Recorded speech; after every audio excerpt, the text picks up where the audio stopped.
Okay, let's see if we are live.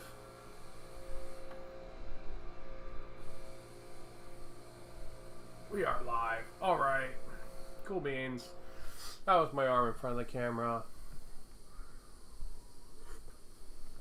My phone did a little chirpy chirp. Let's check that. See what that was. That was my mom. Dedicated viewer, my mom. Thanks, Mom. Alrighty. So, little bit of admin first off. So, all my table stuff's not set up yet. I figured I would start streaming a little early today and like set that up on stream. I thought that might be fun. Try to figure out like, you know, camera angles and stuff on stream. I thought might be kind of neat because this is my first time. That's just Twitch now. Thanks, Twitch. This is my first time streaming over on this desk for a game, right? But I am. My neighbors are apparently grinding something. Thanks, guys. I am on a bigger mat here. This is a 44. A 44 by 30 mat. So it's basically double the size I was playing on last time. Essentially it's a kill team mat. It's double kill team mats. So this is the smallest size for playing 40k.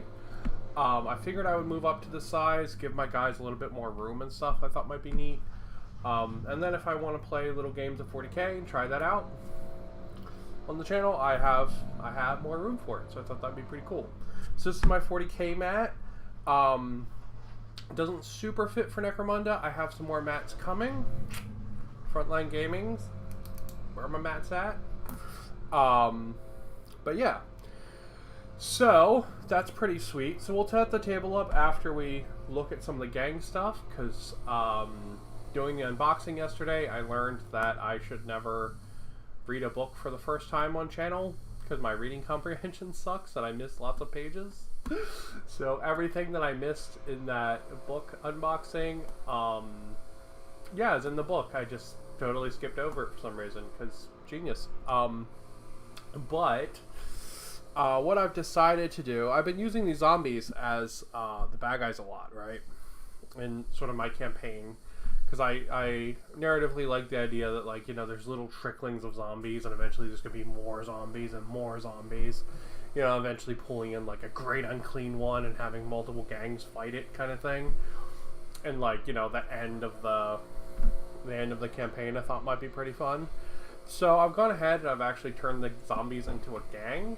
I was using Orlock rules because I was going to do my Orlocks as, like, cultists for them, but... excuse me. But to be honest, I just wasn't feeling that. Once I started painting the Orlocks, I don't know. They didn't scream Nurgle to me, right?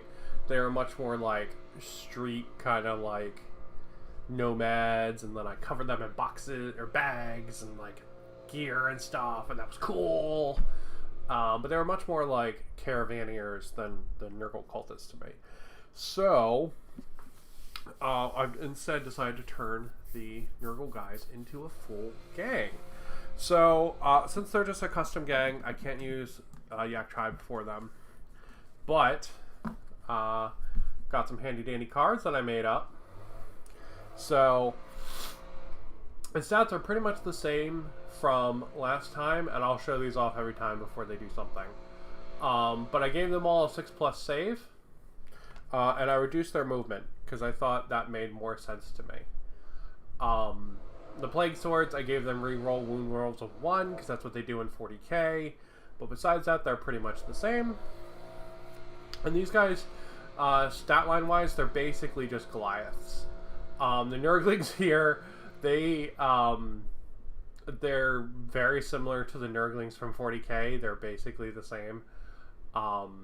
They're basically like Goliath plus Nurgling stats. That's essentially what they are. And then the Poxbringer is essentially a Goliath champion. And then I gave him a special rule where he converts serious injuries and a little bubble around him into flesh wounds. So like if one of the guys goes down, they just get a flesh wound instead, kind of thing. Because he's got this big bell, right? And he's got this nurgling kind of like, hello, come on camera, please camera. Yeah, so he's got this big bell on his back, and he's got like a, hello, he's got like a nurgling that's like ringing it. So I thought that was kind of cool, like bring out your dead kind of thing, where he would basically like be popping his own guys back up if they went down.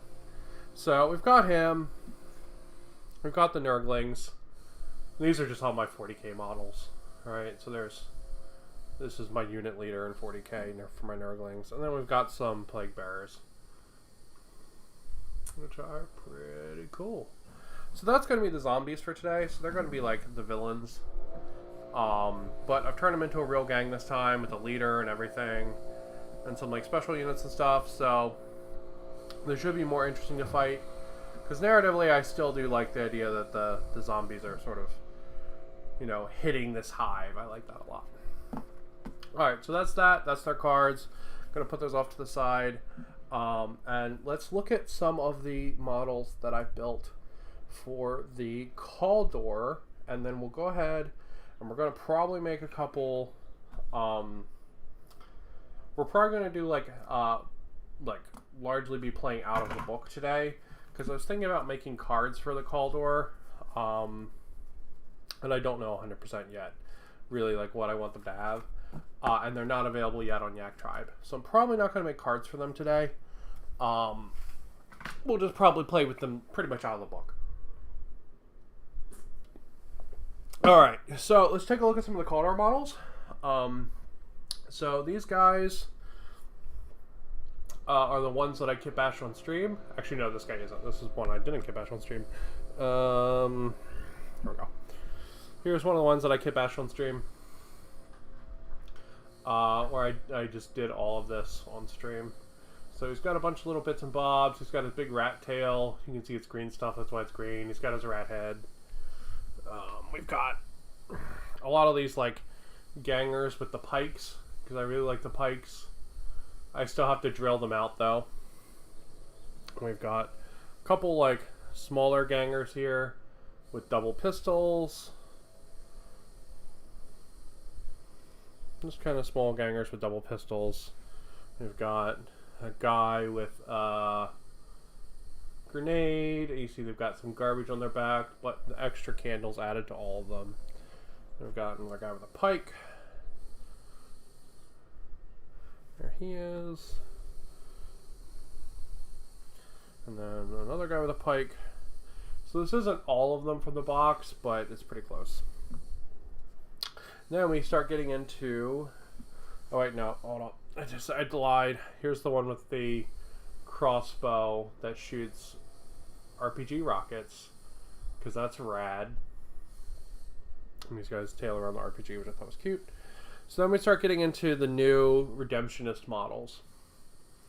So this is one with like a shotgun and a flamer. He's got his little tail poking out from under his robes there. He's pretty cool. Here's the one with the chainsaw. I fucking love this model. Come on. I gave him some extra bells. I thought they looked cool. There he is with the chainsaw. That's also a flamethrower. I tried to go with a head that was like yelling, because this body looks like it's running forward. I thought that was pretty sweet. And here's the one with the full flamethrower. So the full flamethrower... Come on, camera. The full flamethrower actually connects to a specific head and connects to a specific body. So it's got like this weird cage on it, so I had to like clip that out and sand it down to get the rat head to fit inside. But these Redemptionists are really fucking cool models. I'm not gonna lie, they're so freaking cool. Oh, I apologize. I have cheese in my beard. I split a Tillamook cheese with the dog earlier. And then finally, I have my gang leader. He's going to be just a Redemptionist gang leader. This is Kritza the Rat Prince, but actually as a rat. And then I gave him the axe from the Redemptionists. So he's going to be my leader. Oh, and he's got this like, I don't know what you call it, like that like filigree thing. That's from one of the heads of the standard guys. I just clipped it off. But so that's everybody that's going to be in the gang. But we have to we got to take a look at a couple things before we start playing today.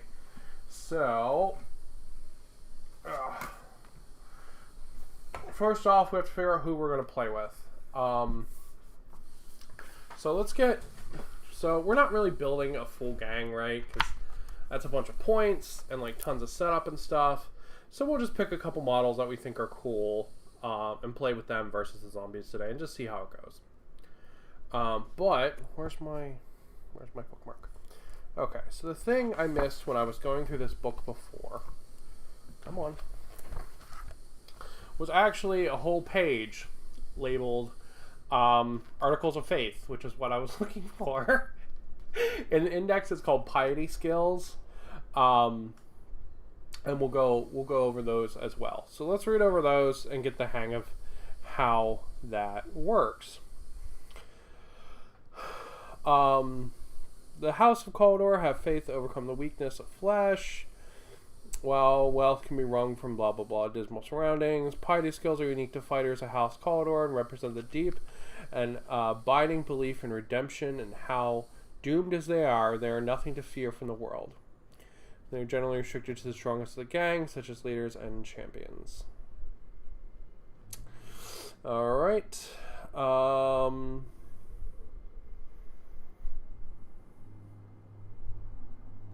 Okay, how do I use piety skills? Oh man, I'm back in the same thing. Piety skills, I actually don't know how to use them. They're on a D6 table.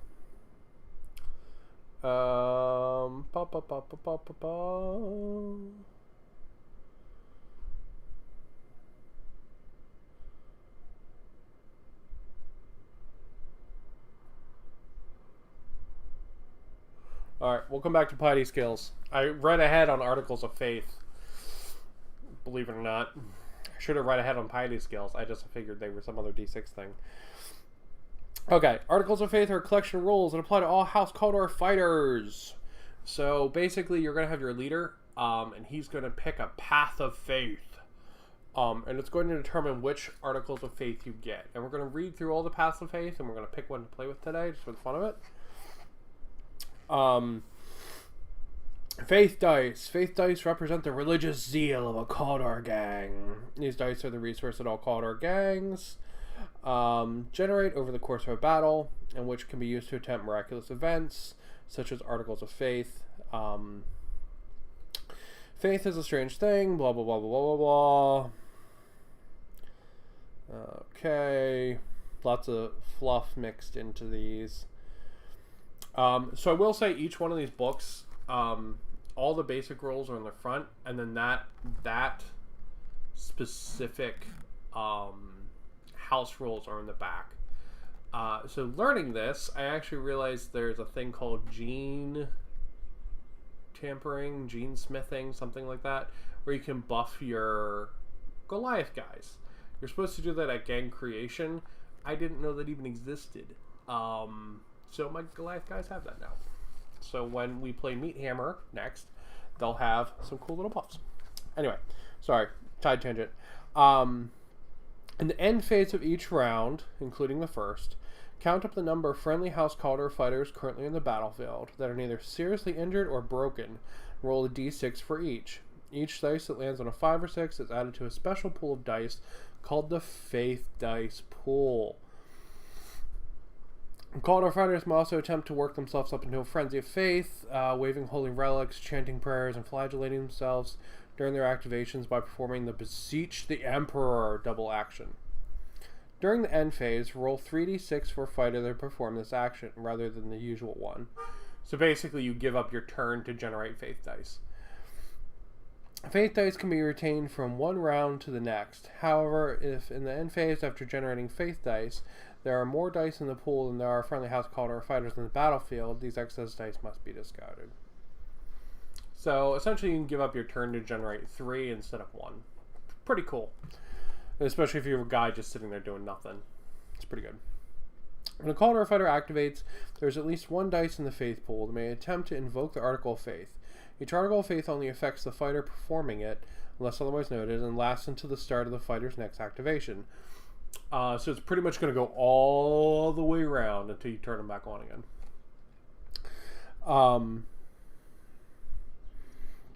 Invoking an Article of Faith, the controlling player declares the Article of Faith. When attempting to invoke, the fighter then makes a threshold test. To perform a threshold test, the fighter chooses a number of faith dice to roll, removing them from the faith dice pool and rolling them.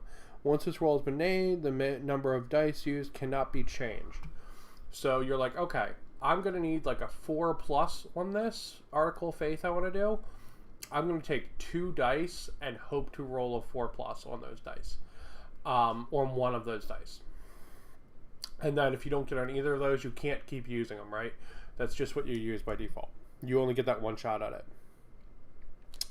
The player cannot roll more faith dice to increase the total rolled. Once a dice has been taken from the faith pool, it is used and discarded. If the total result equals or exceeds the threshold of the Article of Faith being invoked, a miracle has occurred and the Article of Faith is performed successfully. If it's lower, they fail, pretty much. Okay, so that makes sense, right? So, just to summarize this in my head, when you build your gang, your leader is going to pick a path of faith, and that's going to unlock specific articles that your guys have access to. Every time somebody is alive and not seriously injured or broken, they have a chance to generate a faith dice at the end of the turn. So you're going to roll a dice. On a 5 or 6, they're going to generate a faith dice. You can then do this. You can then use that dice to spend on the articles of faith, the special actions. That's actually pretty simple. I was just really dumb, I guess, yesterday for not getting it. These piety skills, I think these are actually on the fighters. Let's go look. I think it's like, this fighter can do a piety skill.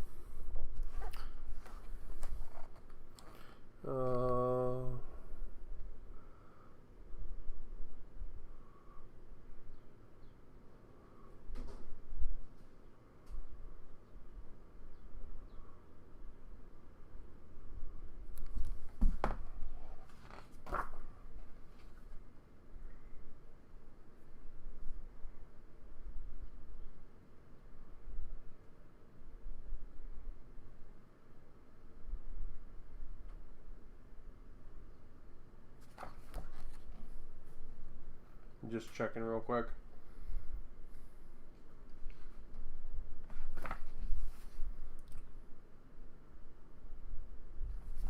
Okay, so what the hell are piety skills then? Let's read this again. Weakness of the flesh, blah blah blah blah blah blah blah. Doomed as they are, they're generally restricted to the strongest house, such as leaders and champions. Okay, so am I missing something in here?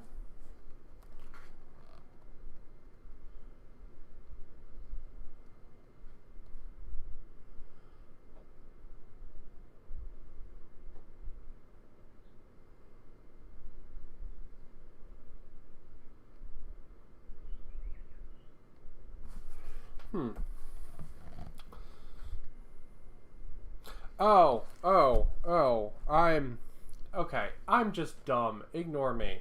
Okay. Do you see this skills chart here? They're skills. So basically, fighters can pick some kind of ability when you create them. Things like champions and leaders and stuff like that. These are just special ones for House cawdor only. That's what these are. I'm dumb. These aren't a different mechanic. We know what these are. We've seen these before. Alright, so let's look at the Pass of Faith real quick. And then we'll pick one, and then we'll get playing. Okay, so Path of the Faithful. When generating faith dice, an additional d6 is rolled for each friendly house called or leader or champion is currently in the battlefield and that is not either seriously injured or broken. The following articles can be performed, and then they get to do a bunch of stuff. You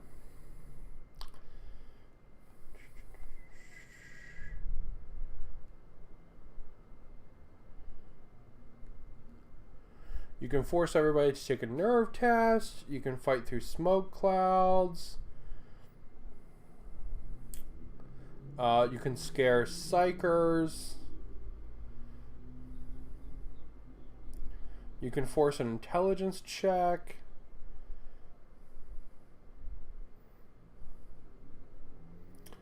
And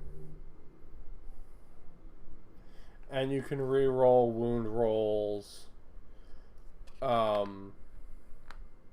No, re-roll hit rolls against like monsters and stuff.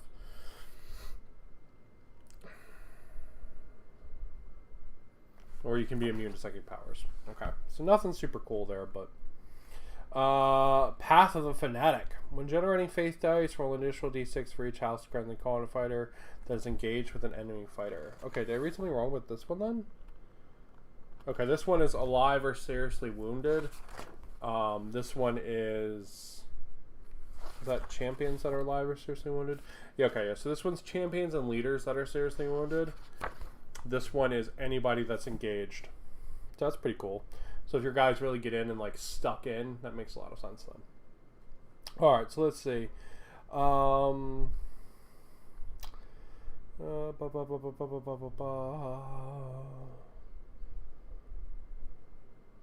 Okay, so you get there's one for a bunch of extra movement. There's one where they can hurt themselves, gain a flesh wound, and increase their toughness. That's pretty cool.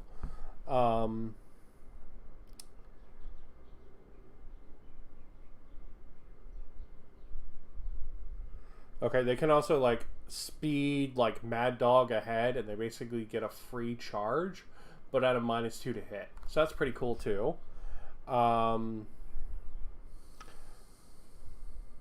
There's a lot of stuff in here where like they get free stuff, but at the cost of hurting themselves. So there's one here where they get a free move action, but they hurt themselves.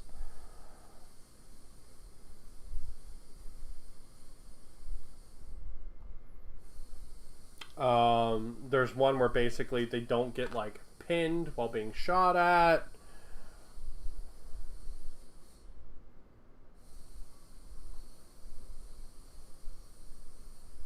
There's one where they can interrupt. They can interrupt a coup de grace. That's pretty cool, actually. So like if they're fighting as a group and one of their buddies is going to get coup de grace, they can interrupt it and get a free fight against that person. That's super cool, actually. I like that a lot. Alright, Path of the Doomed. If the leader is seriously injured or has been taken out of action, or if the gang has failed a bottle test, phase dice are generated on a roll of 4+, rather than a 5 or 6. That's neat, I guess. It gives you a bonus if you're losing. But ideally, you don't want to get to that point.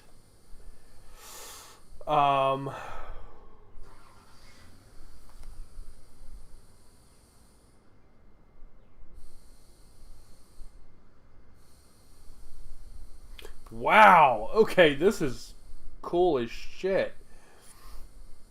The person forfeits their actions for that turn, right? So they give up all their action points. But they can add D3 extra fighters to the board.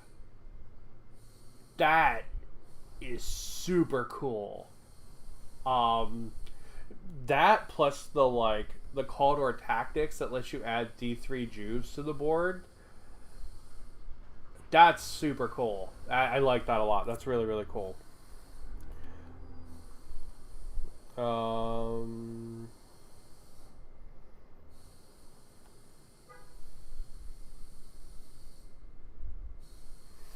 There's one in here where they can basically turn themselves into a suicide bomb, which is pretty cool. So they move and then basically just go and explode.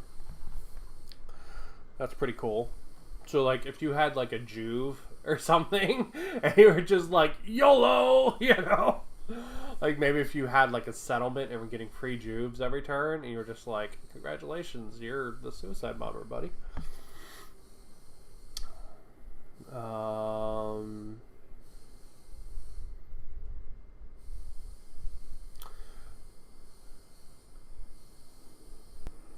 If someone is seriously injured, they can ignore that, and they basically gain death immunity. They can't go out of action, but at the next turn, they just automatically die. That's pretty great. That's pretty good. I like that too. Range attacks.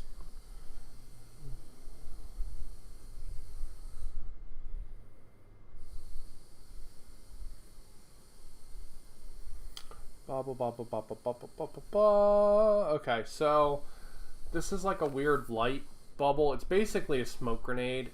You can't make ranged attacks against things further than 3 inches away, but things further than 3 inches away also can't target you. Weird. Kind of niche. Might be useful one day. Probably not. Must count those fighters belonging to this fighter's gang that have gone out of action as they're friendly fighters when making a bottle test. Okay, so you can basically ignore the negative on your bottle test. That's pretty cool.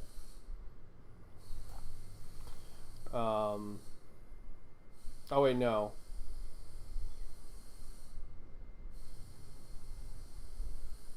Okay, so let me read this one because I don't super understand it. In the end phase of this round, the enemy gang must count those fighters belonging to this fighter's gang that have gone out of action, as if they were friendly fighters when making a bottle test.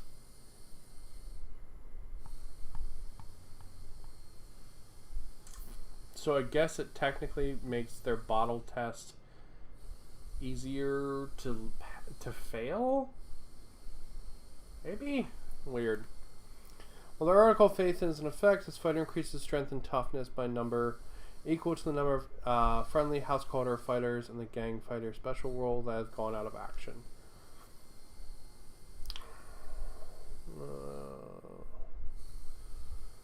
Okay, so that's kind of cool. So there's a lot of stuff in here for like getting for the Path of the Doomed, for trying to turn around when you lose, or when you're losing, or when you have a lot of guys dead. That's kind of cool. It's also very niche. The one about invoking extra fighters onto the battlefield, though, is awesome. That one's super, super cool. Especially if you have a bunch of faith dice to dump into it to guarantee that you get it. That's super cool. I like that a lot. Okay. Alright, so this is the last one, and there's also a designer's note in here for making your own. For each enemy fighter that is either seriously injured or is taken out of action during this round. So if you kill a bunch of stuff, you get extra dice. That's pretty cool. I like that. Enemy fighter that wishes to make a close combat attack that targets this fighter must first make a willpower check. If this check is failed, the fighter immediately suffers a flesh wound.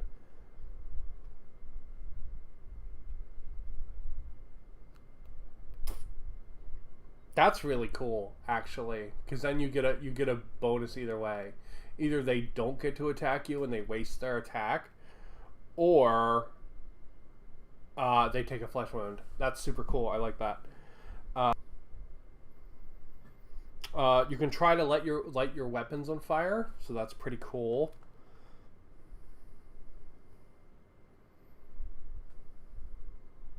You can re-roll any failed wound rolls with a chain weapon, like a chain axe or chain sword.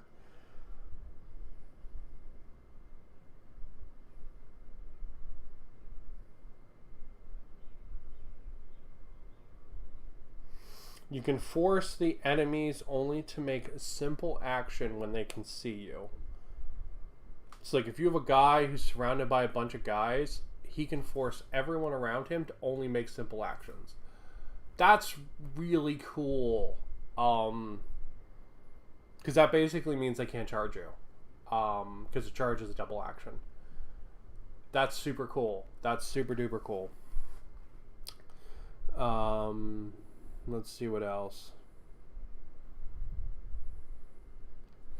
You can force people to make a willpower check. If they fail, they basically lose their turn. It's pretty cool.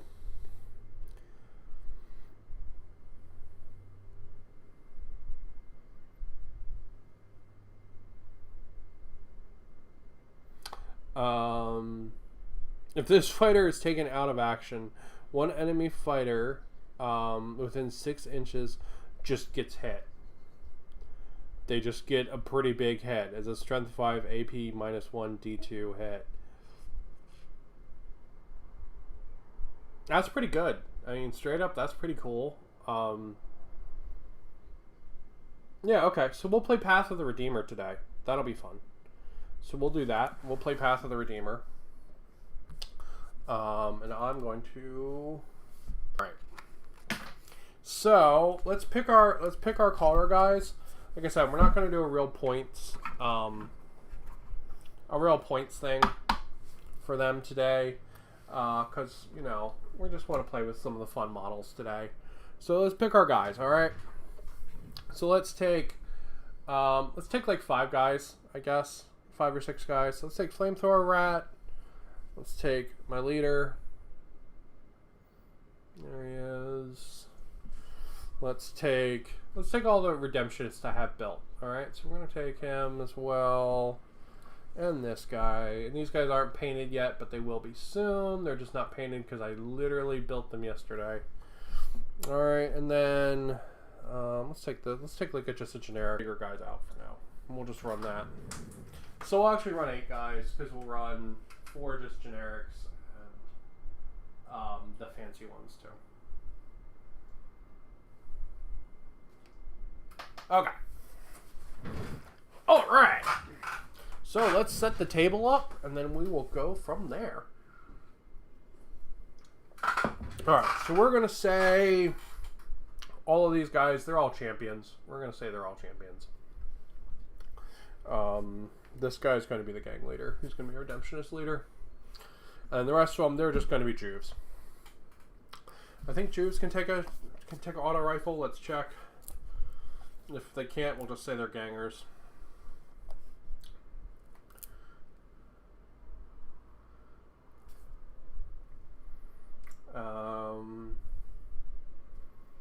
Okay, Jews have to have a pistol. Alright, so they're just going to be gangers. They're just going to be basic gangers. So they can have the auto gun. Alright, nice and easy. Okay. Making this as simple as possible. Alright, so let's set ourselves up a board. And we'll just say it's just a straight up murder the fuck out the other guy game. Okay, so this is all the terrain I've got painted so far. This is all from the last Kill Team starter box. Or not Kill Team, the last Necromunda starter box.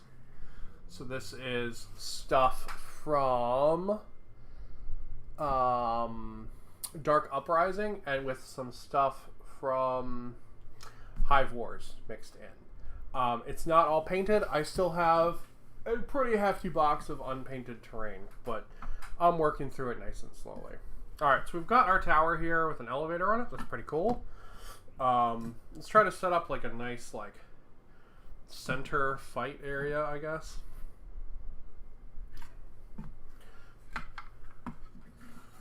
We'll put that in the middle like that. That's pretty cool. Put that right there. Actually, we'll put a big wall there. Yeah, we'll put a big wall there. And then we'll put this thing here. And I'm probably going to have to wiggle woggle this camera a little bit. So when I do that, I'll swap to the other cam. Alright, so we're just trying to figure out what we can and can't see, sort of thing.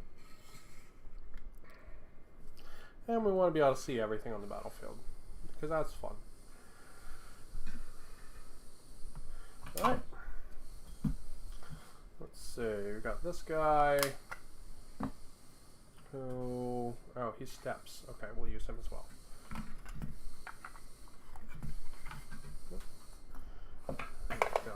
Got this over here. We'll say that connects up there.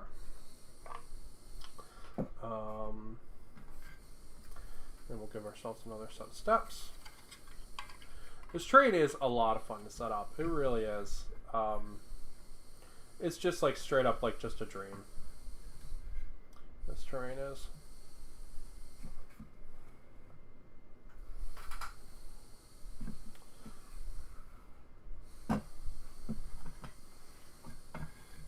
Like every time I'm like, oh man, gotta set up a table or whatever. Like it's like, oh, I gotta set up a Necromunda table today. This is great. I love it. It's super cool.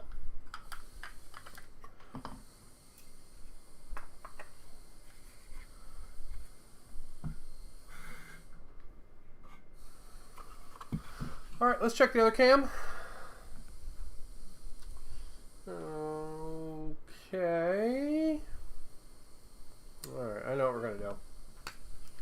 Pardon my reach, but this is why I started the stream up a little early today. Is so I could do this stuff on the stream, because it's fun. And this train just, it's so great. I love this Zone Mortalis train. It's like the best fucking thing that ever existed. Let's be real. So, like... So, I did paint some of the walls different colors just to add some nice breakup. I want to get some like posters and put them on the wall still. I haven't gotten there yet though.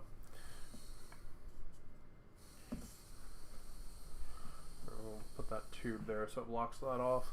Let's check the other cam. Oh, a little bit better, a little bit better. Move this up still some more, like this. All right. So we want it to be pretty dense, right? We don't have like knights and stuff walking around the board. We just have little bros. So we want the terrain to be pretty dense. Put a door right there because that's fun. Put a barricade right there because that's fun. All right. That. And then we'll have that guy facing that way and this wall going like that. Check through the cam. Not bad, not bad. You know what? We'll do this. We'll connect everything up today. Because that sounds like fun. There we go. Alright, how are we looking, other cam? Oh, pretty good. Yeah, you can see most of the battlefield there. Let me get my face out the way. Yeah, there we go. That's pretty good. I like it. I like it. Let's check the other one. Also, pretty good. Okay, cool. Let's turn the other light on so we get some more light. Wow.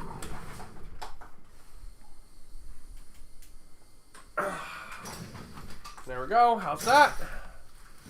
Yeah, sweet. Sorry, my craft room is like an absolute mess right now. Because I've been moving things around to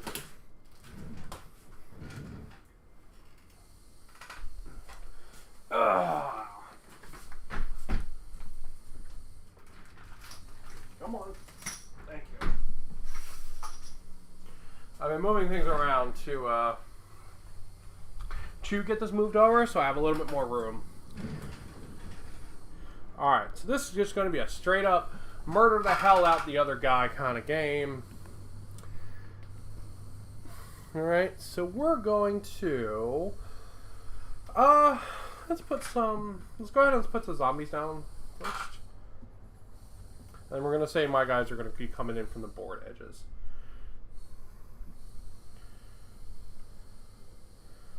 He's going to have a bunch of poxwalkers around him like that. Oh no, don't do that. Don't fall down. There we go. She's got a bunch of poxwalkers. Move one up there. Put a poxwalker right here. put a plague bear with him. And we'll put on another plague bear on him back here. Alright. So my guys are coming in to cleanse the unclean. So... let's figure out where we're going to put them. I want to put them on ground level. Let's get our new dice out. Our new Redemptionist dice. Right. And I have pretty much 4 guys and 4 Juves. So we'll spawn, let's say, first guy in the first Juve at, let's go with 1, 2, 3, 4. Cable, why are you in the shot? Thank you. Alright. 1, 2, 3, 4. Alright, 3. We're going to spawn the first group in the back. It's going to be these guys. So they're going to spawn back here. Oh, pardon the reach. They're spawned back there. Can you see them on the other cam? Yeah, you can see them. Okay, cool. Alright, sweet. Alright, next group. 1, 2, 3, 4. Roll to 5. Roll to 3 again. Okay? So...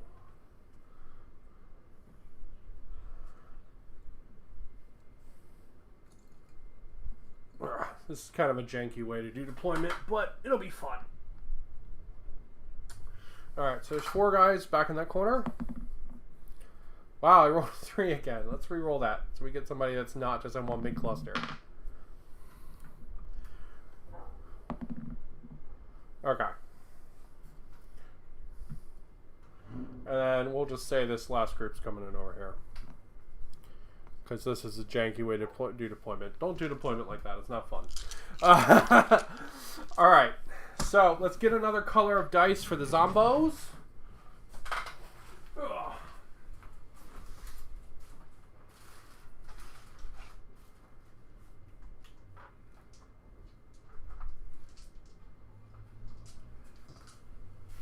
Alright, we're going to say the zombos are black and yellow. And my Redemptionist guys, they're going to be the fancy new dice. Okay, so, other cam, thank you. Let's leave face cam off so you guys can see the board a little better. Although, you know what? If I move these guys in the back, I'll do. I don't know. I feel like I gesticulate and you guys should see that. I don't know. It makes more sense in my head. Okay. Gesticulating action. Let's see who goes first. Is it the zombies or is it my guys? My guys rolled a 5. The zombies rolled a 1. So I get to go first. Alright. Unfortunately, we don't have a cool, nice, handy-dandy book or handy-dandy printouts like we did every other time we've been playing. But we have our book. And sometimes it's fun to play out of the book. I usually do really like printouts, but it is fun to play out of the book sometimes. Alright, so I need a ruler. It should just be right over here. Or is it in my bag from when I went and played 40K? It's probably in the bag. Yep, it's in the bag. And then I'm going to need some tokens, which are over here somewhere. Right there. Okay. Alright, got my tokens. Throw them off to the side. Okay. So, let's check our rules in the Mr. Rulebook. Mr. Rulebook says 5-inch move, ballistic skill 4+. Oh man, all the weapon stats aren't here. Where are the weapon stats? Are they in the back of the book?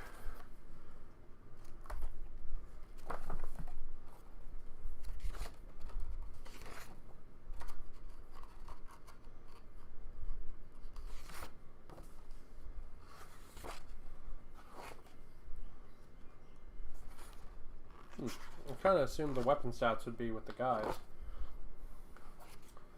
Oh, okay. They're all in the back in the reference chart. That's handy. Okay, so we have a thing for an auto gun. I think this is a reclaimed auto gun. Is there a difference?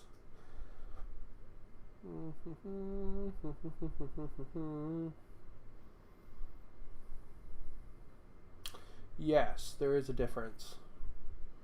It's the only difference is that it's harder to reload. Okay, so this is +1 at short range. Okay, so my guy has a 5-inch move, ballistic skill 4+. He's going to get a +1 when he aims, if he's within 8. So, pardon my arm. We're gonna move this guy back there. I want to try to get him to the elevator. So he's gonna move up to the elevator. And he's actually gonna ride it up. He's gonna use his second action to activate the elevator. So he's gonna go whoop and be up top of the elevator. So now he has a cool sniper spot because that's fun. And now the zombos get to go. I want another card to put on this weapon chart to make my life a little bit easier. There we go. Now the zombies get to go. What zombie are we going to activate first? We should probably activate the one closest to the hostiles, right? So this guy back here. So he is a plague bearer. Right, so he's going to have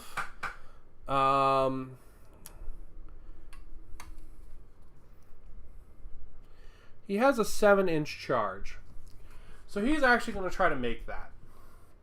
Right, because he has a 4-inch move, and if I roll a 3 on the D3, he could potentially make it. So we're going to try to make it.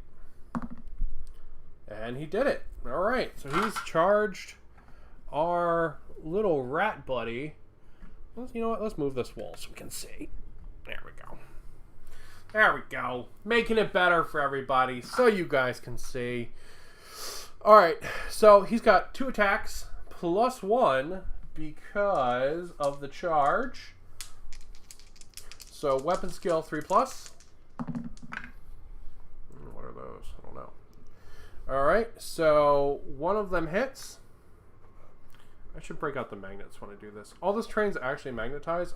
I don't have the connector magnets out. Anyway. Alright, so one hits.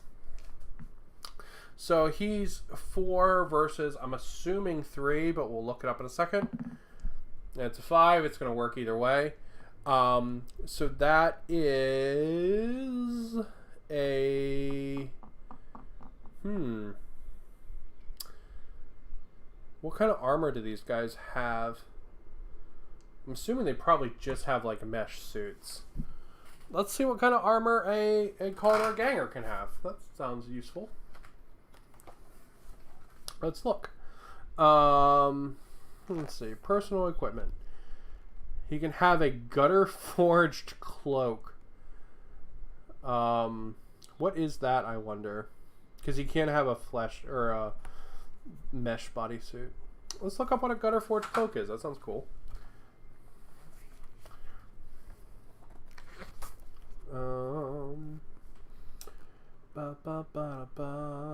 Made from fragments of ruined armor, gutter forged cloak provides protection at a very modest price. Common among bad zone settlers, the cloak is also designed to offer some measure of defense against hazards of the underhive. The cloak offers a wearer a save of 6+, or 5+, resulting from underhive perils or environmental effects. Okay, cool. So, like, he just has, like, a garbage armor cloak. That's pretty cool. Alright, so he gets a 6+ save. We're going to say all my guys have that, and then we'll check the champions and see if they have anything else. Alright, 6+ save. Well, that's a 1. That's not anything good. Okay, so he's going to go down like a clown. Good job, House Cawdor, starting off strong. You need to be Let's see what happens. So he takes a flesh wound. Okay, that's good. So at least he's not going to instantly die on turn 1. So that's nice. Alright, so we're going to throw a flesh wound marker on him. Okay. Now he gets to hit back. So he's got 1 attack.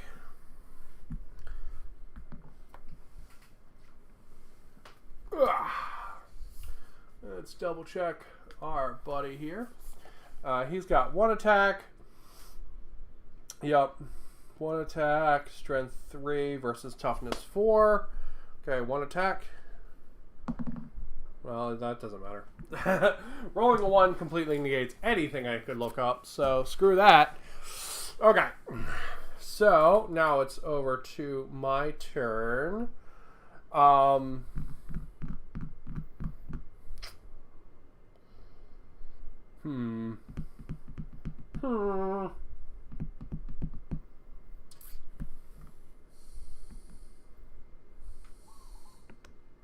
There we go. Oh, you guys can't see these guys that are slightly off camera. Interesting. Okay, we'll bring them slightly on camera. All right, so like right there. Maybe. There we go. I think I need to pull this camera back a little so you get more of this corner of the board. But to do that, I need to move some more stuff around, so we're not going to worry about it right now. All right, we're just going to move these guys over so you can see them on camera. That's all. Because I don't think you can see them on... Yeah, you can't really see them on that one either. All right, so I'm going to move up with my shotgun guy. So he's a Redeemer. He's a Redeemer champion. So let's look up what he can do. I'm assuming it's 5-inch move, ballistic skill 4+. That's what I'm assuming, but we're going to double check in our Mr. the Book.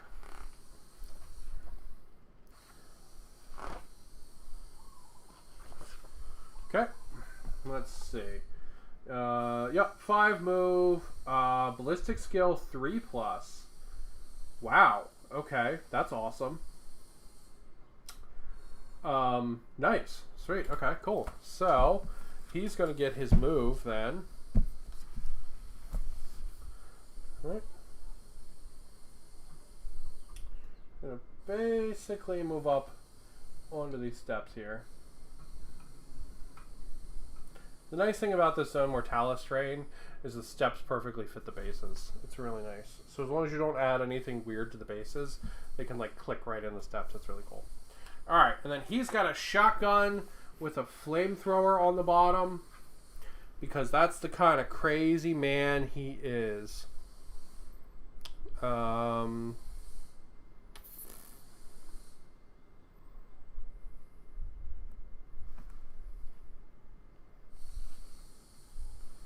Wait.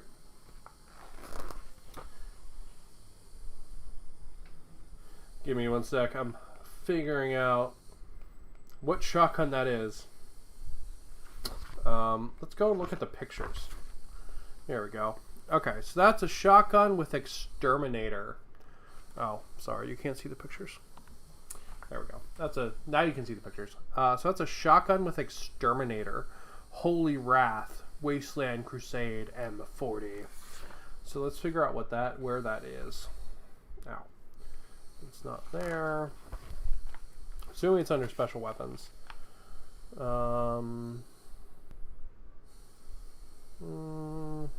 That's all combi weapons.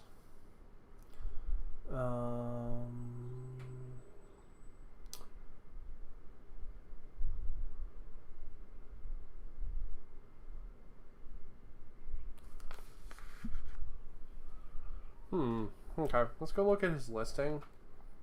And I can look up what it's named. That'll make my life a little bit easier. Alright, so here's his listing. Let's see.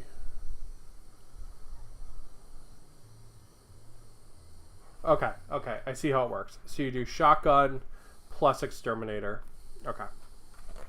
Alright, we're golden, I got it. I see how it works. Stay in there. Okay, so shotgun. So I don't know what that is. Okay, shotgun. Is exterminator a secondary thing? Because I think it's like a flamethrower, right? Yeah, it is. That's over here. Auxiliary weapons. Okay, so we're just going to do the standard shotgun shot. We're not going to use the exterminator. So, shotgun, solid ammo. He's within range, so he's going to get a +1 to his hit. So he's going to be ballistic skill 2+. It's toughness, strength 3, damage 2. Which is pretty great, actually. That's a pretty good weapon. Especially for killing these little poxwalker guys. Okay, so I've got this. No, let's use their dice. So 2+, is all I need. Alright, I got a 3, but he did go out of ammo. But the shot still goes through. So he's like, and it's like, just pumps empty. Alright, so shot goes through. 4 versus 4. See if it wounds. Oh, gets a 5. It wounds on a 4. That means it wounds at damage 2. So I'm going to go ahead and roll 2 injury dice for the zombos. And he has seriously wounded. And he's just fucking dead. Alright, sweet. So, the zombie right here. He just apparently, that rat just comes up the steps and just blows his head right off. Hell yeah. Good job, Mr. Rat. You're doing way better than the other guy. Alright. Next zombie up. Let's figure out which one we're going to do. Let's do the Nurglings. Alright, so we've got the Nurglings here. So they're going to move 4. Yeah, because there's no way they can make the charge. So they're just going to move 4 twice and get up in there. Whoop. They're like, hey guys, remember us? Okay. So, then I get to go. I'm going to choose to move the little ratty that's right here that's just slightly off cam. He's going to move up to this door. Just like that. And then he's going to open the door. And the door is opened. Now this might be a bad idea, because those zombies are going to come for him now. But his buddy that's just off camera with the chainsaw flamethrower might be able to charge them. Which I think is it's like a bait and switch, but we're going to give it a go. Alright, so this zombie is now the closest to that guy, so he's going to go. So he's going to charge. He is within 4, so he's just going to auto make it. Like that. And he's going to get 2 hits. Hitting on 4s.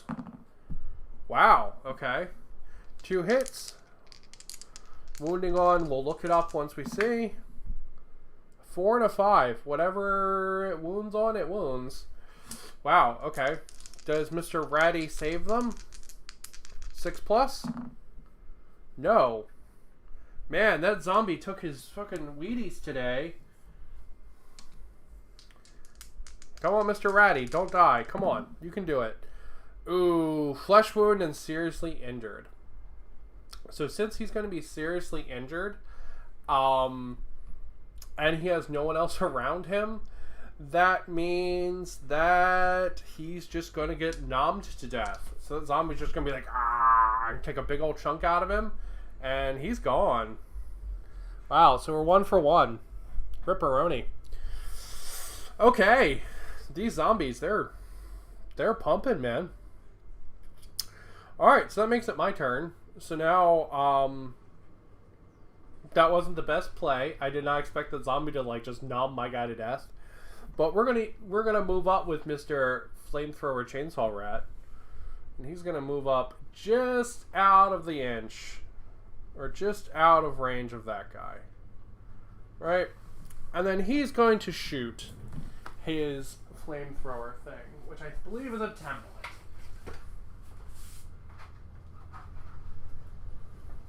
Because get fucked, zombies.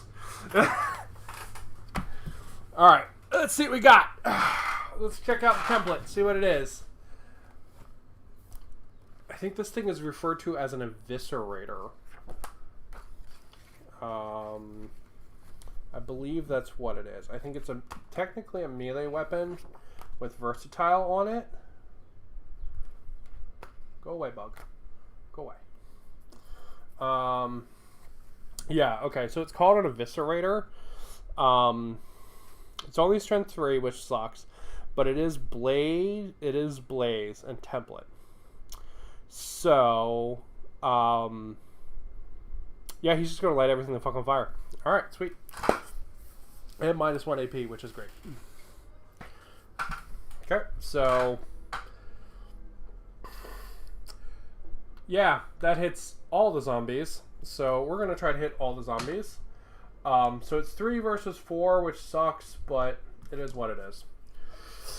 Okay. They're also all gonna have to make blaze checks, which we're gonna do after. Okay, so the first one in front. All right, he doesn't get wounded. That one does.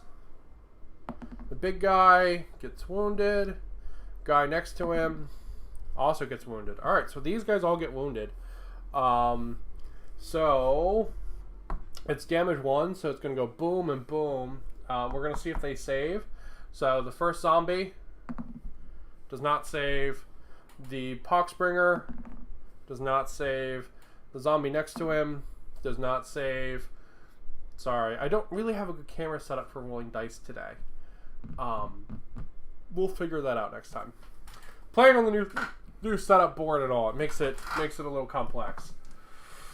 All right, let's roll some dice for deaths.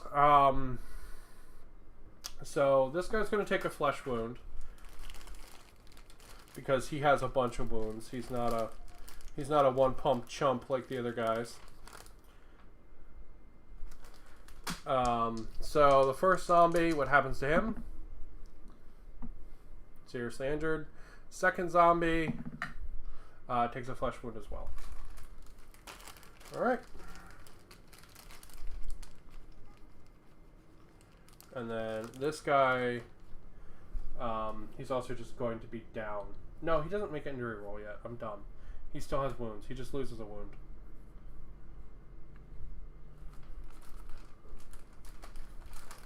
Alright. And then this guy is seriously injured. Okay. Now, let's see. Since they're all lit on fire, let's look up the blaze roll.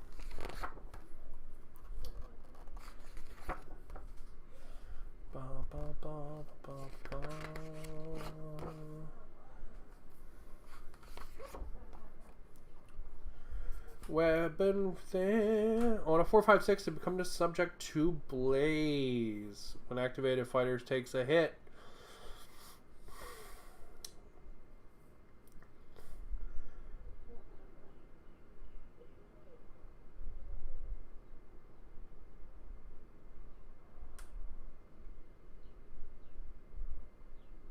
Okay.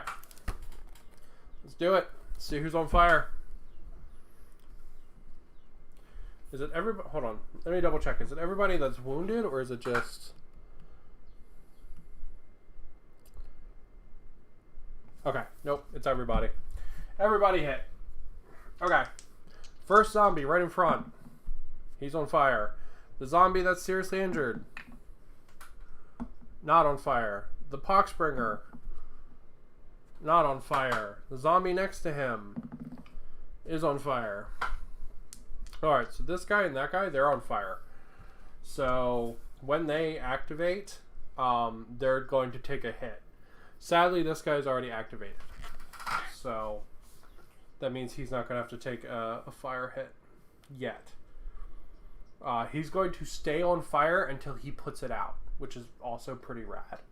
So, because last time we used the flamethrower from Meat Hammer's hand flamer. I didn't know how it gets put out. Look, it actually says on there now. This is how you put it out. Who would think? Maybe it's actually in the other book and I just missed it, which is very likely. But we're going to assume no. We're going to assume that they added it. Okay. Alright, let's see what we got.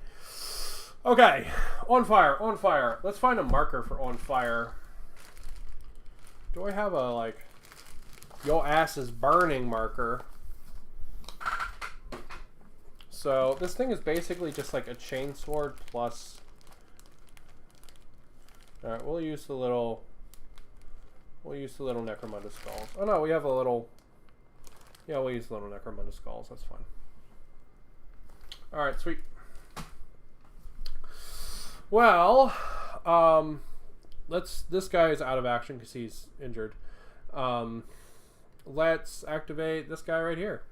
Alright, and can he make that charge? He maybe could. Let's try rolling for it. He's going to try to charge the guy with the Eviscerator. And he's not going to get it. But he's going to move up here. Oh wait, no, he's on fire. He doesn't get to move.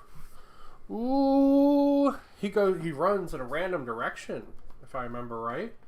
Let's check.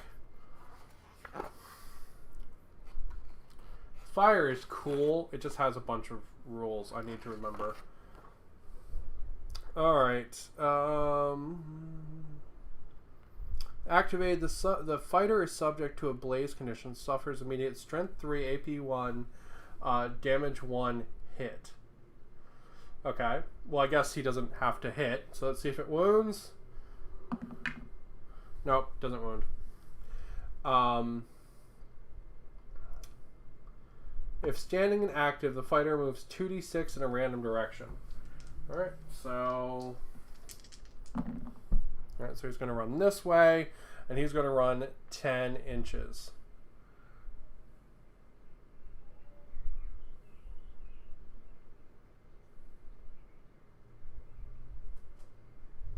Okay, so he's going to move pretty much until he hits terrain, which means he's just going to hit this wall.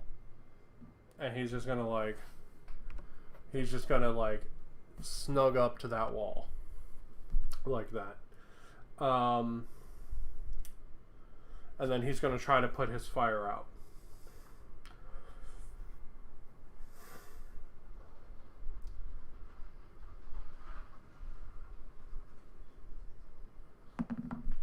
And he does.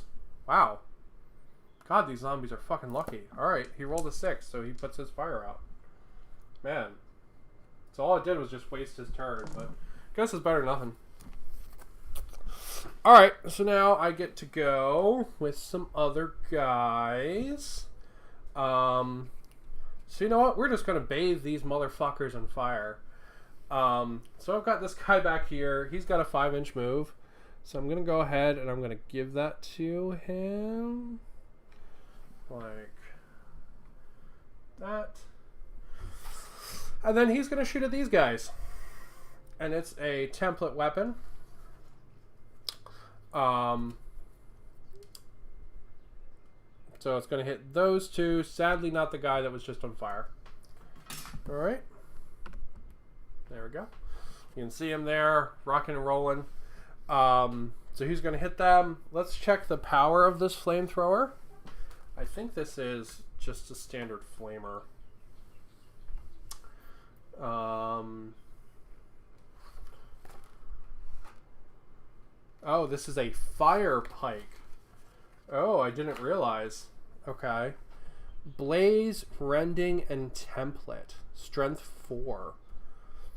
Ooh. Okay, what does rending do? Let's look up what rending does. That's pretty rad.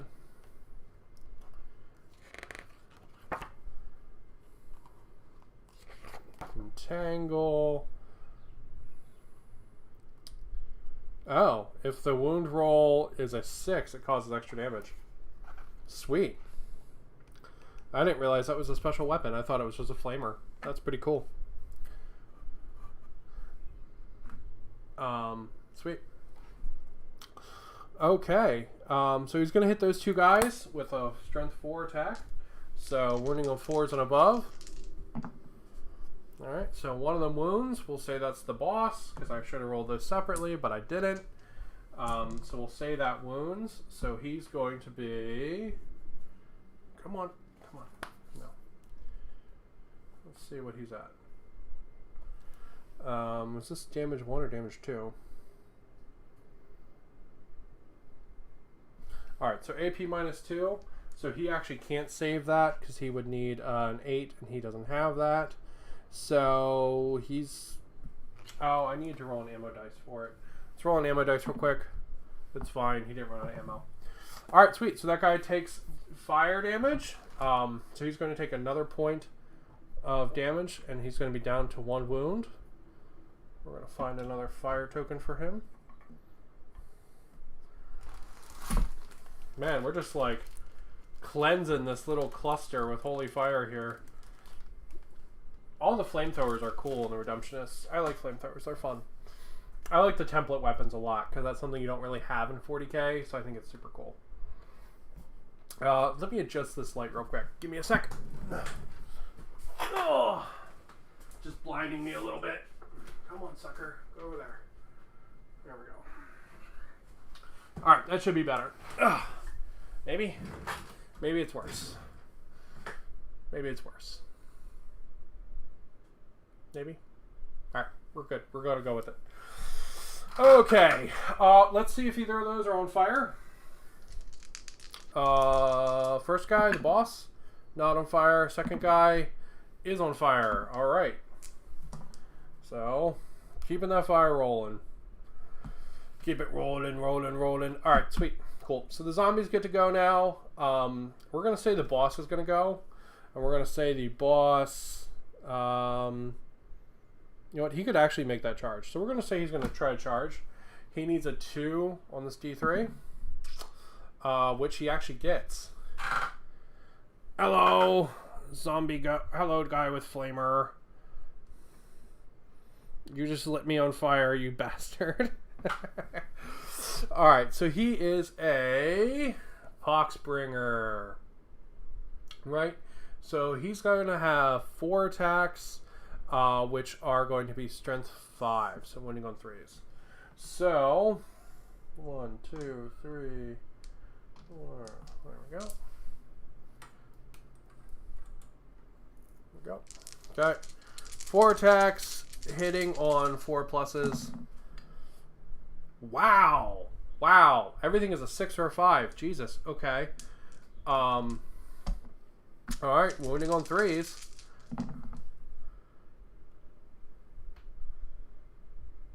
Okay. Yeah. Sure.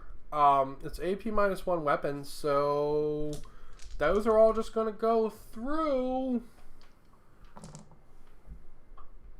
So this guy's statistically... Oh, stop. Thank you. Stop. Thank you.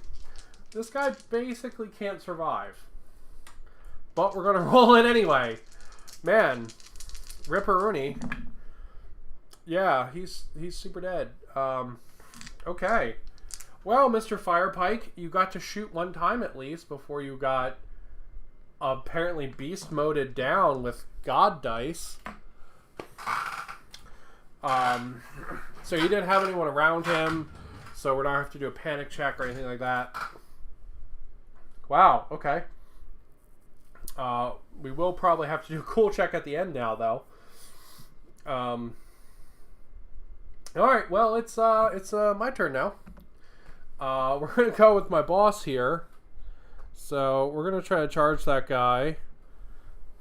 5-inch move plus 2 inches is enough to get him in. My boss is like, you killed the guy with the fire pike. He was so cool.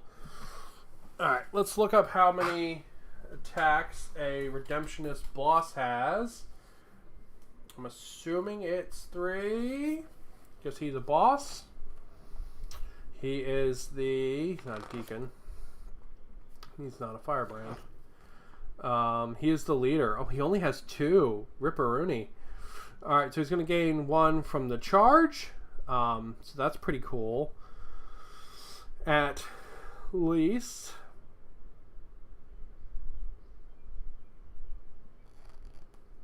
Okay, so he's going to get 1 from the charge.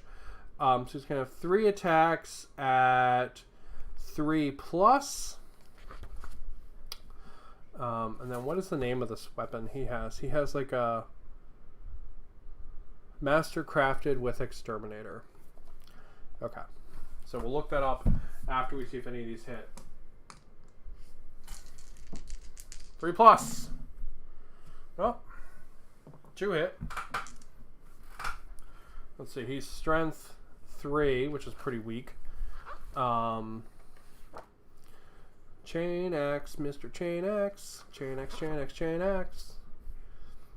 Chain X. Master Crafted Chain X. Strength +1. Yep, strength +1, -1. And then he has a bunch of other shit that can happen with it. Alright, so strength +1. Alright, so both of those. So if he's strength 3 +1 makes him 4, which means this misses, but that goes through. Is that a 6? No, damn. Alright, let's see what Master Crafted does, actually. I've never seen that before. Weapon traits.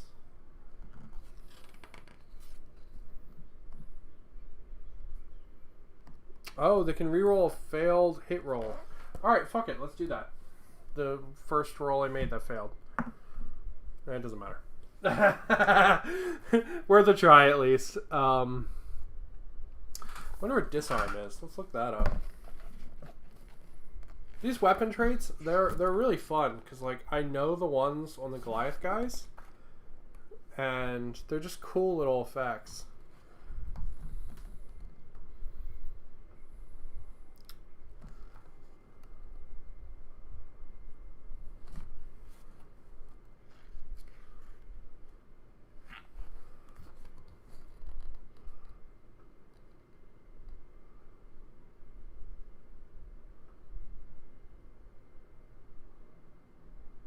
Oh, cool. So if the hit roll was a 6, they they have to make unarmed attacks instead. That's pretty cool. Okay. So 1 hit. Let's see if the guy. No, it has an AP -1, so he can't save it. So auto goes through. Reduces him to 0 wounds. Oh, he's been on 0 wounds. He only has 2 wounds. Okay, so we need to... So he wanted to be on a charge, kill the fire pike guy. Alright, fuck it. We'll run it as is. I thought he had 3 wounds. Alright, so he's going to have another flesh wound. Or he's going to have 1 flesh wound. And then let's check. Yeah, then we'll check this injury roll as well. Alright, and then seriously injured. Okay. Take a flesh wound, go down, get murdered. Okay, there we go. Yeah, because he should have died when he was lit on fire, which means he wouldn't have been able to kill the fire pike guy, but oh well. Cool. Sweet. Okay, so this guy's on fire. No, this guy's not on fire anymore. This guy is on fire. This guy's on fire. They're all done. That guy's done. These 2 are the 2 that haven't gone. Alright, so 4-inch move.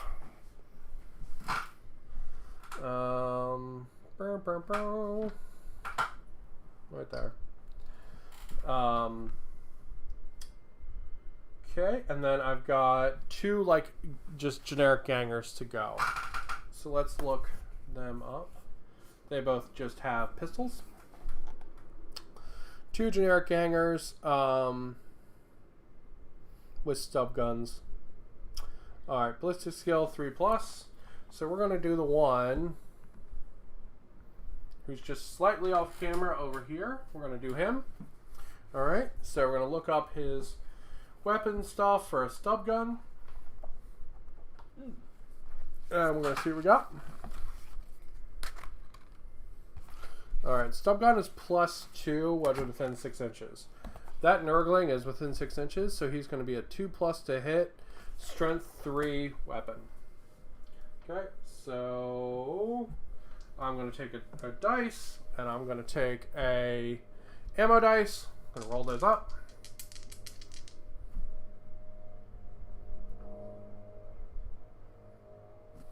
Yeah. I actually have to do this twice. Hold on. Apologies. So he has 2 pistols.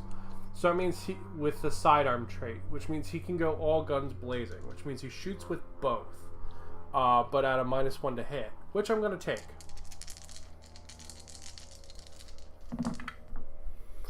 Okay, so this one hits on a 6. This one, I rolled 2 dice of the same thing like an idiot. I need an ammo dice. Did I not grab a black ammo dice? Okay, oh well, I'll just re-roll this one. Alright, 1 hits. That one hits on a 6 as well. Neither go out. Okay, so let's see. It is a strength 3 stub gun. I don't think it has any AP, but we'll double check.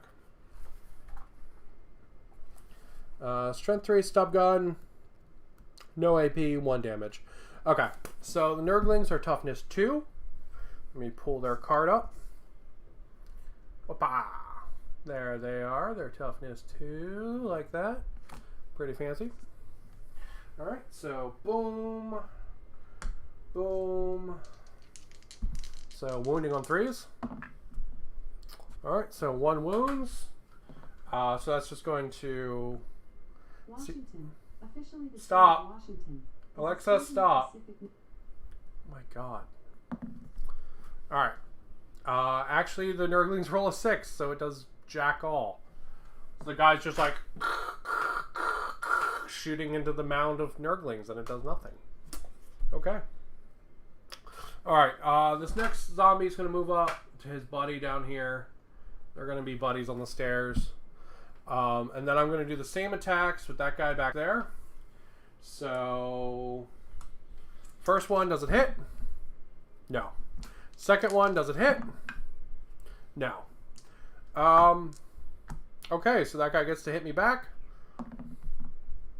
He does. Oh, he actually gets 2 attacks. Okay. He gets both of which hit. Do they wound? 1 wounds. It's AP -1. My guy can't save it. And he's dead. Man, Ripperoni. Ripperoni for these poor rats. These zombies are rolling so well. Alright. These guys have really low toughness, so it's like they don't actually want to be in melee. It's like they want to be like in the gap between like mid-range and melee, and that's where they want to live. Because that's where they get all the bonuses from their shooting, and they don't have to worry about getting hit back with melee. Okay, interesting. Alright, sweet.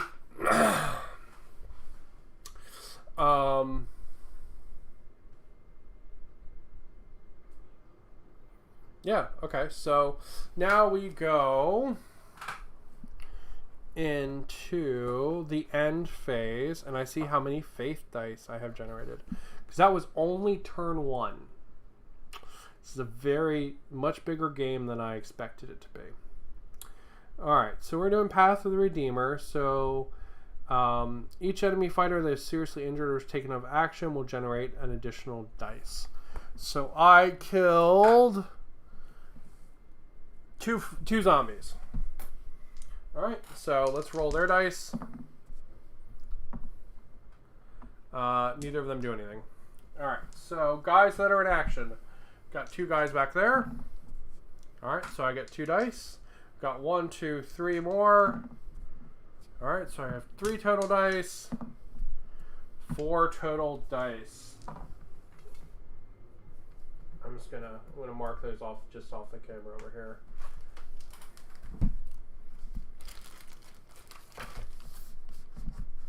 No, stop. Thank you.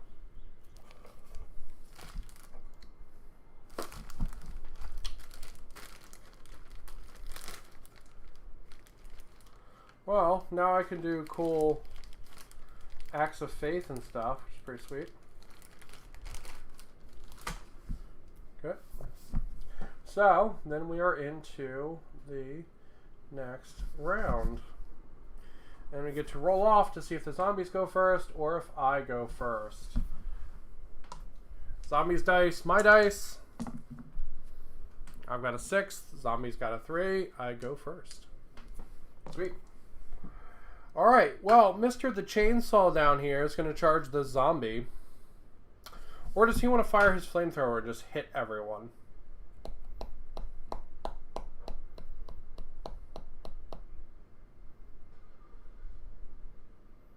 Oh, we forgot to see if this guy bleeds out because he's seriously injured. Apologies. He does. Alright, he's just gone. That's a skull, by the way. Yeah, there it is. So, we would actually have rolled another dice for him. Doesn't matter. Okay. Alright, yeah, he's going to charge. He's going to charge. We're going to try out the melee profile of the Eviscerator just to see what it does.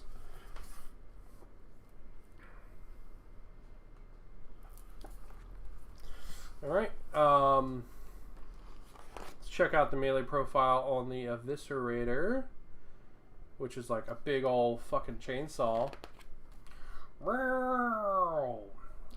Oh wow, it actually has extra range. I actually didn't need to charge him to hit him. That's pretty cool. Strength +1, -1. So he's going to be 4s and 4s, I believe.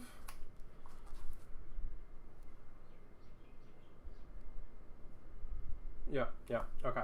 So let's roll and see if that hits.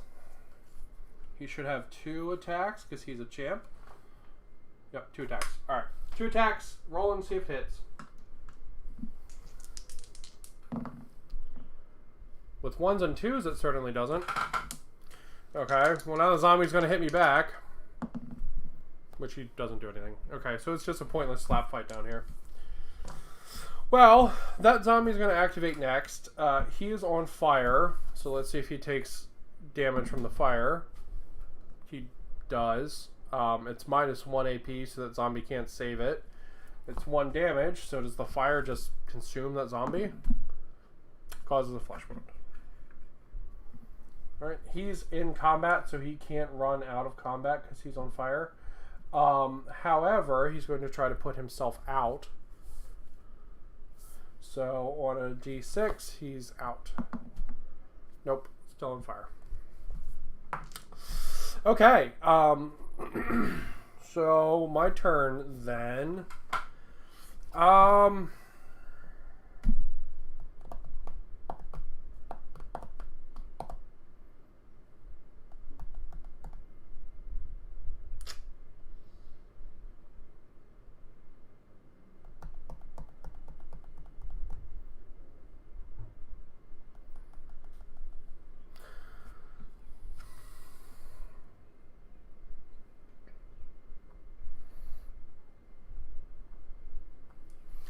Yeah, you know what? We're going to use the Exterminator on the top of my guy's chain axe there. So we're going to activate my boss. Do I have any cool, like, acts of faith for the flamethrower? I thought I did. Let's see. No, I have cool stuff for the chain weapon. The other house is the flamethrower weapon.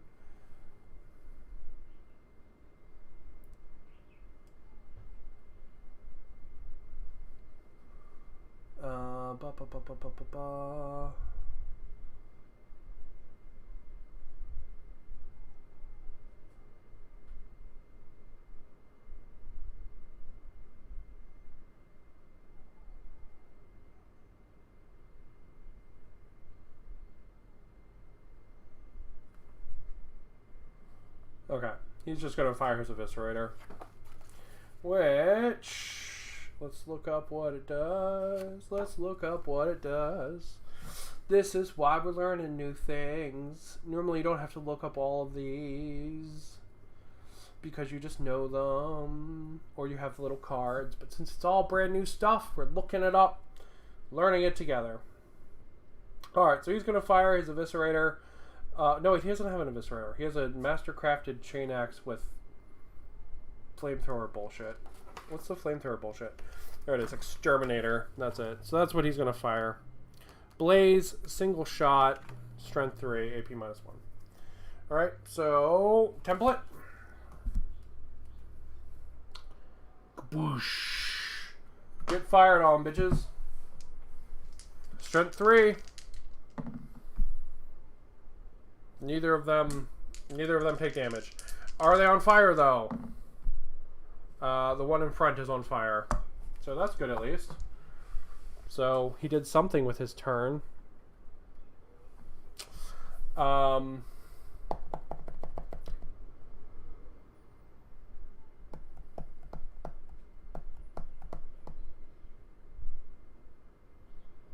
Alright, yeah, we'll leave him there.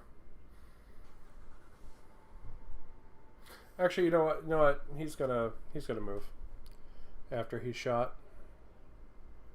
He's gonna get closer to this zombie, so this zombie charges him. And further away from them. There we go. Alright, so zombie time. Let's move this guy here in the back. So he's going to turn around and then do his movement. And that's going to be it for his turn. And then it's going to be my turn again. So this guy, he's just going to aim and shoot at that motherfucker. Right? He's going to aim and shoot at that guy since that guy moved up. I didn't even plan that, but he's just going to do it. Alright, so he's going to be within range for the auto gun. So he's going to get a +1 for aiming, plus a +1 for range. So,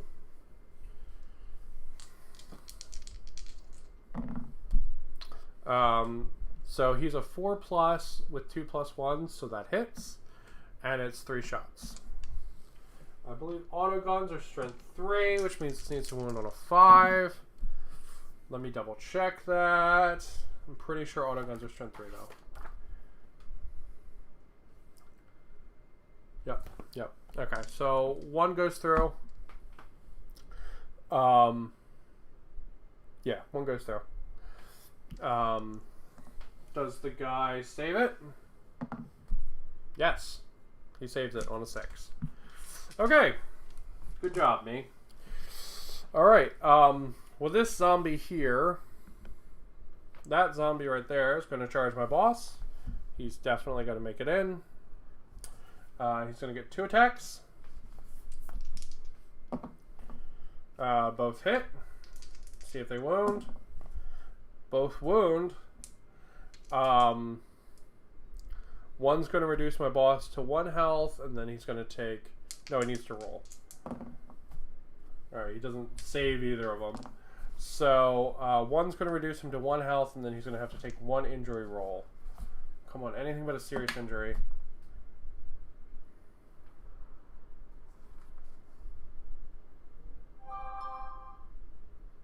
God damn. These zombies be lethal, yo. Zombies are rolling well hot. Alright.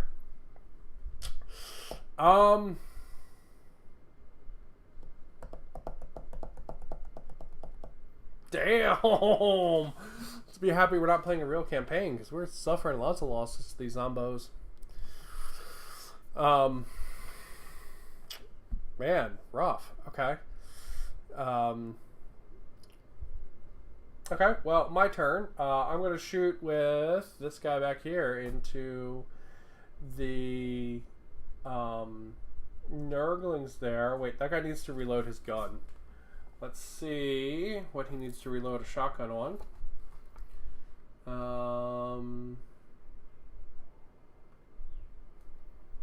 Shotgun 4+ to reload it. So let's do it. He's reloading a shotgun. He gets it, and he's going to shoot him. Which he makes it, and he doesn't go to ammo this time. It's wounding on 2s. I want to say 2s.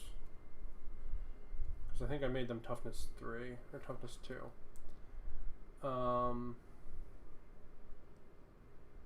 Yep, winning on 2s. Wounds, 2 damage. I think I gave the Nurglings 3 life. Because I'm a madman and apparently souped up these zombies.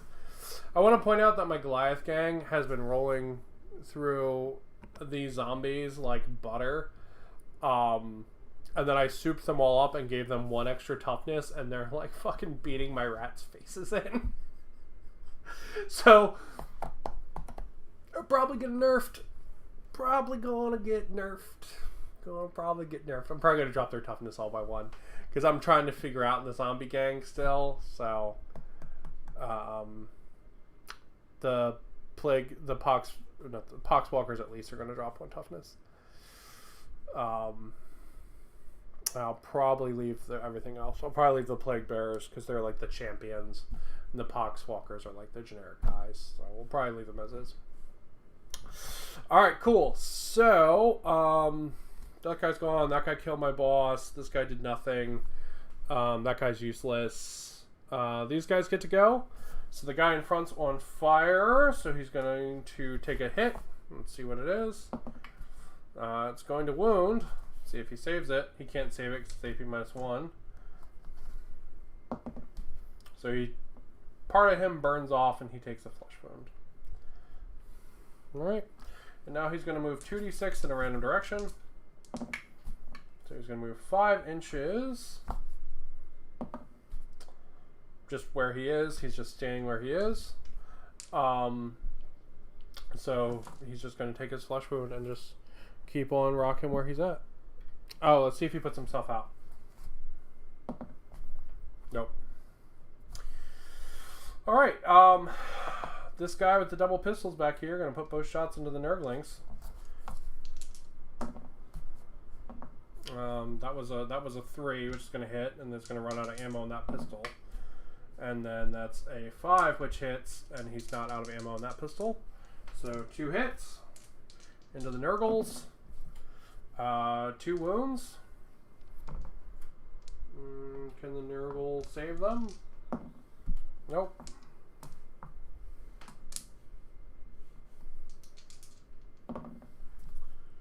So the Nurglings are dead. Blah.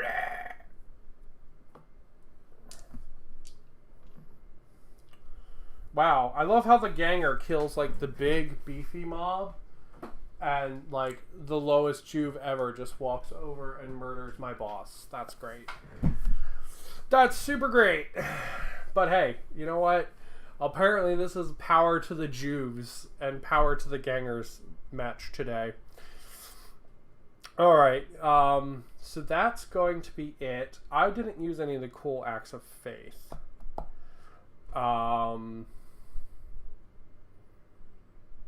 Which makes me sad. But, let's see, we killed what? We killed 1 guy, so I would get 1 extra dice for Acts of Faith. So that would give me 1 dice, and then boom, boom, boom, boom, boom, 4 dice for Acts of Faith. Alright, so I would gain 2 more dice. We can do that, why not? We'll spend 1 this time, I swear.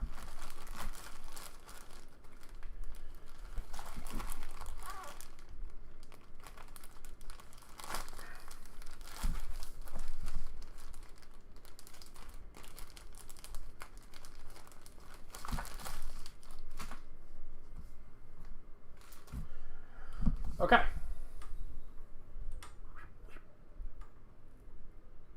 We are steadily closing in on the end of our battle because I am running out of rats. It's really both teams are pretty evenly matched. I would have to do break tests for them, but we're not going to bother because I just want to keep playing with these models and seeing what they do. Alright, so Mr. The Shotgun. Nah, he's not going to go first. You know who's going to go first? The guy up here on the balcony that did nothing last turn. He's going to aim and shoot with his auto gun. Well, he's 2+ with 1 hit. Does it wound? No. Good job, bud. Good job. Alright, that's it for them. So now, let's see what zombies engaged. This zombie's engaged down here with the guy with the eviscerator. So that zombie's going to attack. One hit. It's going to hit. See if it wounds. It wounds. Does my guy block it? No.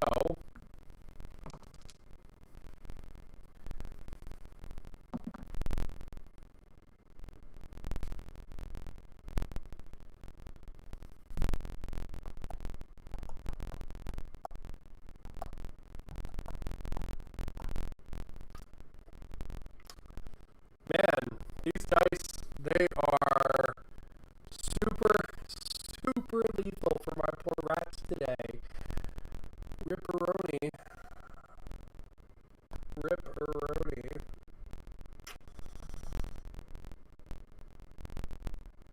Wow. So sad. So very sad. Alright, so we'll go ahead and we'll call the game there. And let's look at some rolls again. I apparently buffed the hell out of these guys way too much.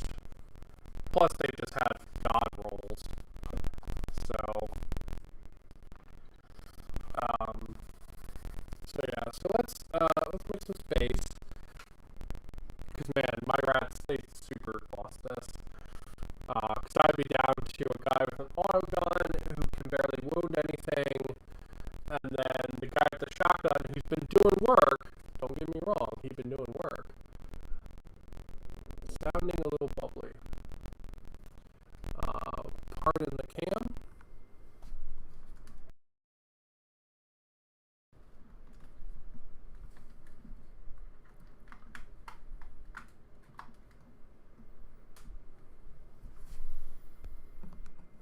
How's that? Tell me if that's good. Yeah, the cam link for some reason does that. It's really annoying. I don't know why. Okay, so my rats got their ass kicked by zombies because the zombies were just higher toughness than anything they were really packing. But what did we learn from this? Hold on. Much better. Okay, cool. Yeah, just let me know when it does that. It's the cam link that does it. It's really annoying. Behold, the Dom trumpet of camera change. There we go. Alright, we're back. Alright, so we learned today that the shotgun is boss. The flamethrower attached to the bottom is a nicety. Like, it's like a... It's a...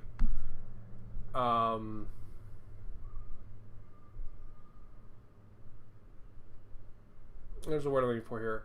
Like, it's a very nice, like, instanced kind of thing, right? Like, it's cool to have it, like, as an extra. But, like, it's not something you can rely on. Because it's kind of like one shot, right? Like, this guy shoots his shotgun, and, like, that's it. Or he shoots his flamethrower thing, and he gets, like, one hit out of it, right? It's not continuous. But really, these guys, they don't have very high toughness. And they have, like, mediocre movement. So really, they want to be, like, here, right? Like, they want to be, like, somewhere within the, like, the 6-inch sweet spot. Because then they can shoot, because their weapon skill is much better than their ballistic skill is, in general, it seems like much better, right? Let me double check that, but I'm pretty sure it's much better than their melee skill. Let's see, the Ganger's 4-4.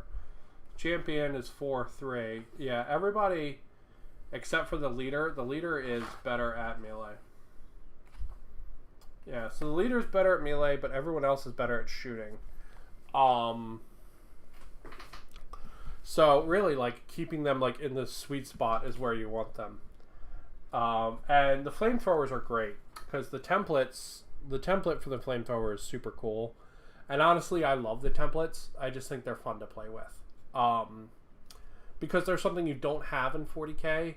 And I think it's cool to be like, okay, this guy hits everybody here, kind of thing. I think that's really neat. So yeah, that's pretty sweet. This chain axe is okay. It's got some cool special rolls I didn't use.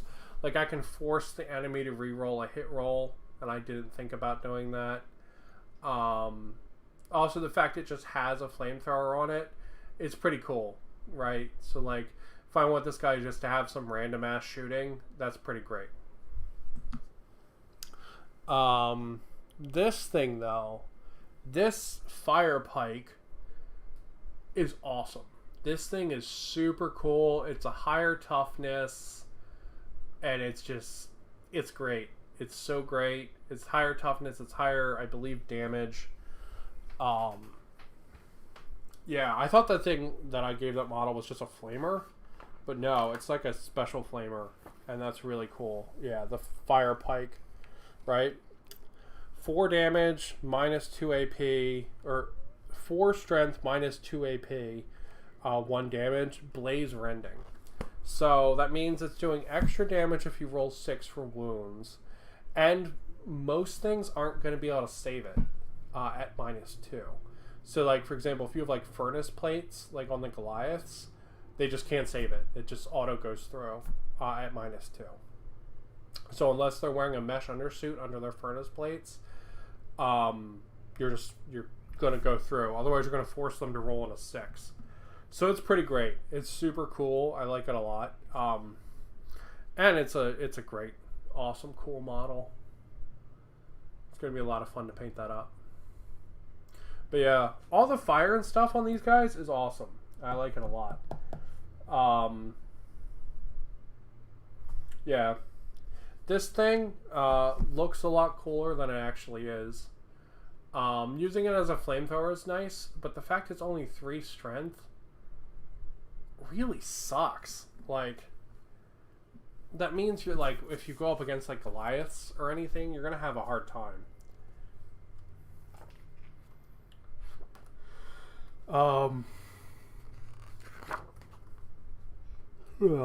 Where is it?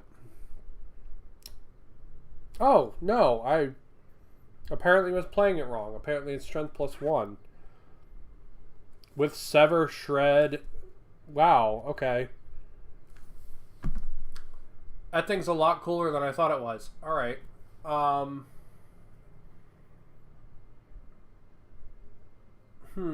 Alright, let's do a round just to see what that thing can do. Alright, so give me a zombie. We'll say he's toughness 3 right there, alright? And we'll say my guy is right here within range to charge.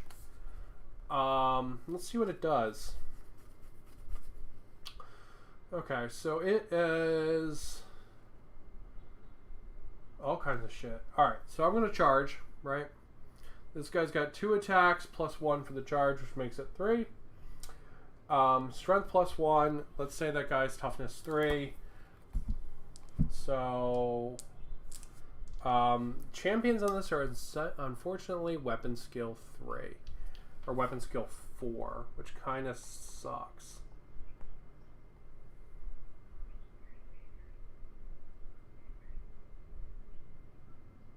Yeah.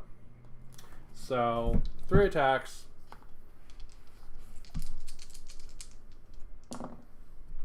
Alright, so I rolled 2 6s and a 3. We discard the 3. Let's see. So this thing is something called Sever. Let's see. Sever, Shred, Unwieldy. Unwieldy just means you can't make single actions with it.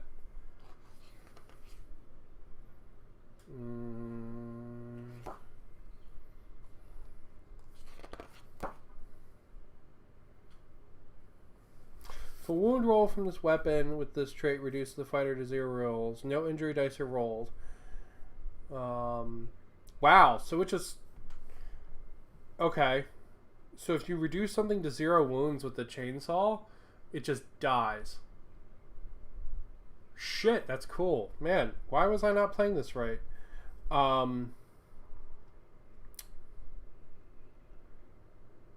So you gain double armor piercing when the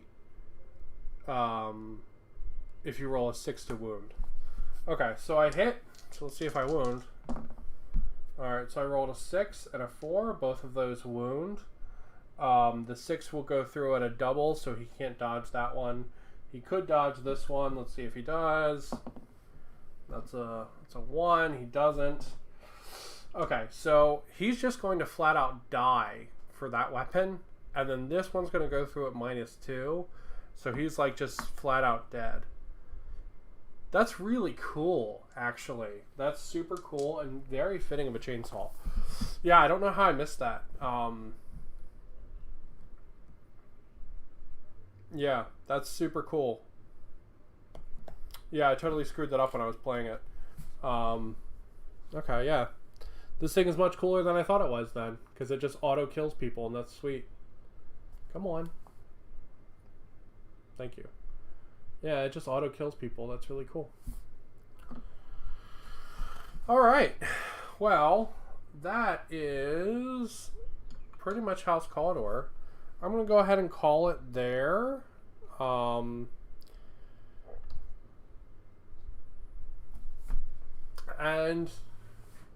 whoo! Yeah, I'm really enjoying Necromunda. Honestly, I might actually play because there's a good chance I'm going to be home from work tomorrow. So it'll be up on this video will be up on YouTube. This is a bunch of rambling of me setting up and going through the rules and everything for House Cawdor and me learning them, right? Like I didn't like read all the rules beforehand to become like a House Cawdor master or anything like that, right? Like this is me. I've spent like a couple minutes reading the book. And just sort of going over it, right?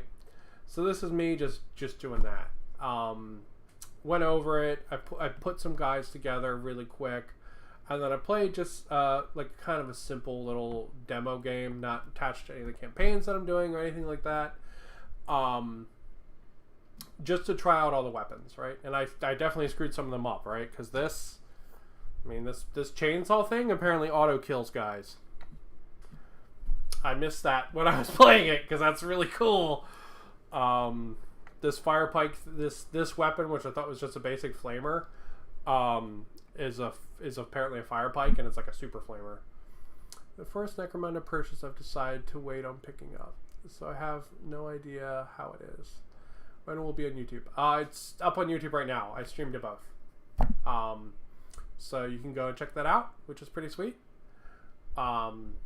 So yeah, so I streamed it both, and people watch there and here. Not many people watch, but I enjoy doing this. That's all that matters. But yeah, I'm just going through the rules. I read over all of the paths as well. I didn't get to use in this game any of the articles of faith, and that's kind of a shame. Because the Articles of Faith are pretty neat. So next game, I will probably play Cawdor again, and the hopefully have some of them painted. Or maybe, because it looks like I'm probably going to be home on Monday, maybe I'll play a campaign game with my Orlocks and let them just fight the Cawdor guys as not being a campaign kind of thing, just for the fun of it, and see what they can do there. But yeah, so I'm going to go ahead and I'm going to call it there for my Necromunda, playing around with the House Cawdor, new rules and stuff. Trying to get straight some of the stuff I screwed up in the unboxing, and showing off some of the models that I built. So let's end on a cool model and not just me. So let's end on I guess Chainsaw Rat. There we go. There's Mr. Chainsaw Rat. And I'm going to go ahead and call it there. And I want everybody to keep on keeping on and have some fun. And I will see you next time.